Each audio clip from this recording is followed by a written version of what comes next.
नमस्कार मंडळी. अभिनेता सोहम बांदेकर आणि अभिनेत्री पूजा बिरारी यांनी लग्नानंतर वेगळा संसार थाटला आहे. पहिल्यांदाच लग्नानंतर पूजा बिरारी हिने लग्नानंतर त्यांच्या आयुष्यात काय बदल झाला याबद्दल ती व्यक्त झाली आहे. लग्नानंतर त्यांच्यामध्ये नेमका काय बदल झाला आहे याचाच तिने खुलासा केला आहे.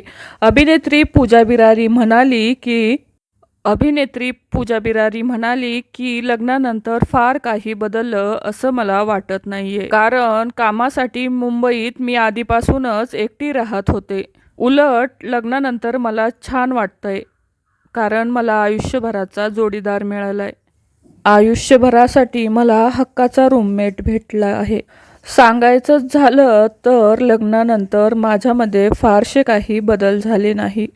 मी मुंबईत कामासाठी एकटीच राहायची, पण सोहम त्याचं घर सोडून आला आहे.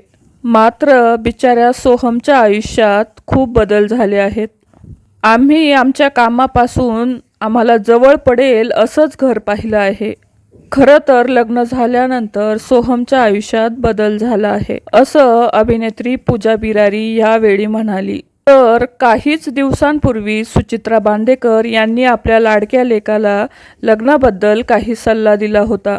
त्या मुलाखतीत म्हटल्या होत्या की लग्न झाल्यावर मुलांनी वेगळं राहायचं, त्यांचा संसार त्यांनी करायचा. तुम्हाला काही लागलं तर आम्ही आहोत, रोज माझ्याकडे घरी येऊन जेवा, मला काहीच हरकत नाही, पण त्यानंतर तुम्ही तुमचा संसार करा. सोहमला सुद्धा मी हेच सांगितलं आहे की लग्न झाल्यावर वेगळं राहायचं, तुम्ही मस्त मजेत राहा. इतकी वर्ष मी माझं घर संसार सांभाळा आहे, आता तुम्ही तुमचा संसार करा, असं अभिनेत्री सुचित्रा बांदेकर म्हणाल्या.